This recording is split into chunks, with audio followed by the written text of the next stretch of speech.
ស្ដីបងប្អូនអ្នកទេសនាទាំងអស់គ្នាសម្រាប់រថយន្តមួយរូបរាងនេះបងប្អូនប្រកាសជាបានស្គាល់ហើយគឺពពួក Toyota Yaris ក៏ប៉ុន្តែ Yaris និង Yaris វាគឺជាបងប្អូនភ្លោះជាមួយនឹងគ្នាទេយើងបានដឹងថាប្រភេទរថយន្ត Yaris ត្រូវបានគេ design បង្កើតឡើងដំបូងនៅក្នុងប្រទេសជប៉ុនផងដែរហើយរថយន្តមួយនេះគឺវាចាប់បដិសន្ធិនៅក្នុងឆ្នាំ1999រថយន្តមួយស៊េរីនេះឈ្មោះរបស់វាដំបូងនៅក្នុងប្រទេសជប៉ុនឈ្មោះថា Icho ក៏ប៉ុន្តែបន្ទាប់មកពីឆ្នាំ99មកដល់ឆ្នាំ05ហ្នឹងគឺត្រូវបានគេបំលែងឈ្មោះវាទៅជា Toyota Yaris មួយរយៈចុងក្រោយមកឈ្មោះរបស់វាក៏ត្រូវបានគេបំលែងទៅជាពពួក Yaris ផងដែរនៅពេលដែលគេធ្វើការផ្លាស់ប្ដូរការលក់ចូលទៅក្នុងទីផ្សារអឺរ៉ុបកាន់តែធំទៅផងដែរហើយយើងបានចាប់អារម្មណ៍ថាកំណើនទីផ្សារនៃការលក់របស់វាគឺមានកំណើនកាន់តែធំទៅពីមួយឆ្នាំទៅមួយឆ្នាំនៅក្នុងនេះ Yaris គឺជាប្រភេទរថយន្ត MPV មួយដែលត្រដាំត្រសងជាមួយនឹងយានយន្តផ្សេងផងដែរបើតាមលហាសនាមឈ្មោះនៅក្នុងទីផ្សារអឺរ៉ុបគេតែងតែឲ្យឈ្មោះវាថាគឺជាកូនរបស់រថយន្ត Highlander ផងដែរពាក្យថា MPV មានន័យថា Multiple Vehicle គឺជាប្រភេទរថយន្តដែលប្រាស់បានច្រើនតួនាទីពាក្យនេះលេខកូដមួយនេះគេតែងតែដាក់ទៅលើពពួក330ពពួក Highlander ឬក៏570ជាដើមបើយើងចាប់អារម្មណ៍ជាមួយនឹង Toyota Yaris ចូលមកដល់ឆ្នាំ2020វាបានផ្លាស់ប្ដូរទាំងទម្រង់សាច់ដែកហើយនិងម៉ាស៊ីនហើយនិងលក្ខណៈពិសេសផងដែរលហាសនាមរបស់វាយើងអាចហៅវាបានថាតោល្អិតចិត្តធំដោយសារតែវាគឺជាប្រភេទរថយន្តដែលរាងតូចខ្លីក៏ប៉ុន្តែប្រើម៉ាស៊ីនខ្លាំងសាច់ដែកទម្រង់របស់វាគឺប្រើហាក់បីដូចជាពពួកឡាន MPV ផ្សេងធំផងដែរនៅក្នុងនេះឆ្នាំ2020វាបានចេញនៅ version GR យើងបានដឹងហើយពាក្យថា GR គឺចង់សំដៅទៅលើតកូល Sport របស់ក្រុមហ៊ុន Toyota តែម្ដងដែលគេប្រើប្រាស់វាសម្រាប់ការប្រណាំងឬក៏អ្នកដែលចង់លេងល្បឿនអីផ្សេងគេប្រកាសជាសម្លឹងទៅលើប្រភេទរថយន្តដែលតូចដែលឲ្យឈ្មោះថាតោល្អិតចិត្តធំមួយនេះហើយបងប្អូនបានដឹងហើយថាថ្មីនេះក្រុមហ៊ុន Toyota Cambodia ធ្វើការដាក់បង្ហាញឲ្យបងប្អូនឃើញនៅរូបរាងរថយន្តនឹងខ្លះហើយក៏ទទួលការកក់ផងដែរដែលមានតម្លៃខ្ទង់ 30,000 ជាង 30,000 នេះវាអាចនៅចន្លោះ 34,000 ឬក៏ 36,000 ទៅតាម option របស់ក្រុមហ៊ុនផងដែរគឺវាត្រូវតែនៅចន្លោះរវាង Toyota Yaris ហើយវាអាចនៅចន្លោះជាមួយនឹង Corolla Cross តម្លៃពី Toyota Yaris ទៅ Corolla Cross ផងដែរទៅតាមភិនភាគហើយនឹងលក្ខណៈរបស់វាផងដែរ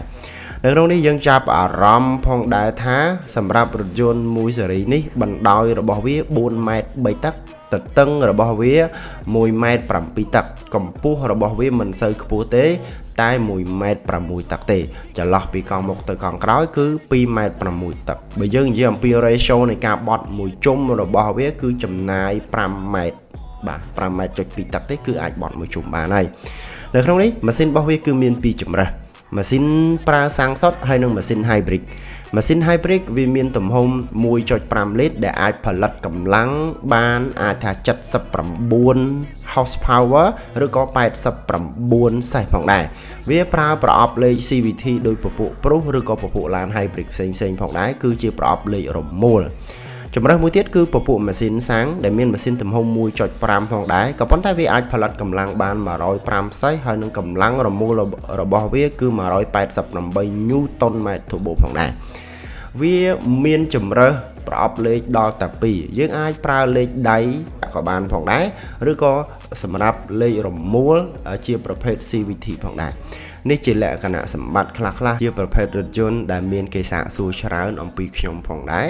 ដោយសារតែរូបរាងតូចច្រឡឹងគួរឲ្យស្រឡាញ់តម្លៃក៏រៀងសមគួរផងដែរសម្រាប់រថយន្តមួយស៊េរីនេះគឺជា version ឆ្នាំ2024ដែលទើបតែធ្វើការបង្ហាញថ្មីផងដែរ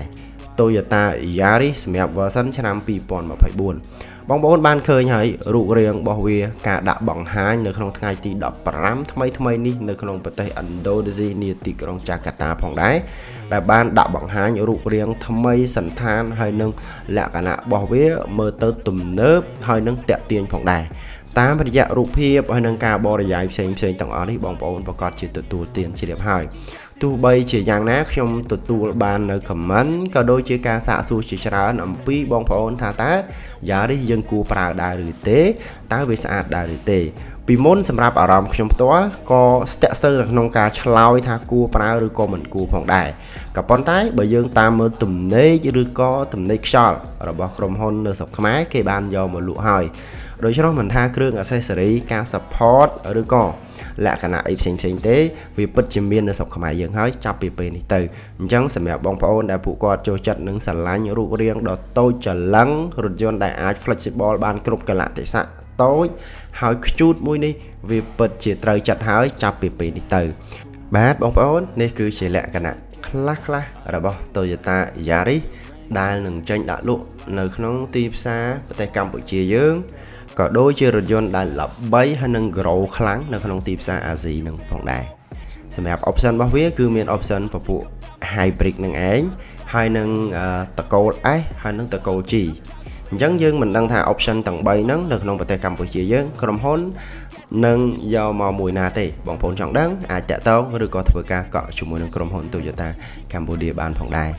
អរគុណសម្រាប់ការចំណាយពេលវេលាដ៏មានតម្លៃចូលមកទស្សនារបស់បងប្អូនទាំងអស់គ្នាបាទហ្នឹងហើយចូលមកទស្សនាហើយបើសិនមានសំណួរឬក៏ comment ផ្សេងអាចសាកសួរបានតាមរយៈ page អ្នកលក់ IT គឺស្វាគមន៍តែម្ដងហើយមួយវិញទៀតត្រូវការឆែកមើលប្រវត្តិឡានខ្លាចមានបញ្ហាកាឡាភ្លើងឆេះបុកធ្លាក់ទឹកបញ្ហាផ្សេងកើតឡើងចំពោះយានយន្តពិន្ទុនៃការប្រើប្រាស់ក្នុងទីផ្សារបានប្រមាណអាចធ្វើការត្រាក់ត្រងឆែកជាមួយនឹង page IT-Autocheck បានផងដែរអរគុណច្រើនមែនតើសម្រាប់ការចំណាយពេលវេលាដ៏មានតម្លៃរបស់បងប្អូនចូលមកទស្សនានៅក្នុងវីដេអូមួយនេះ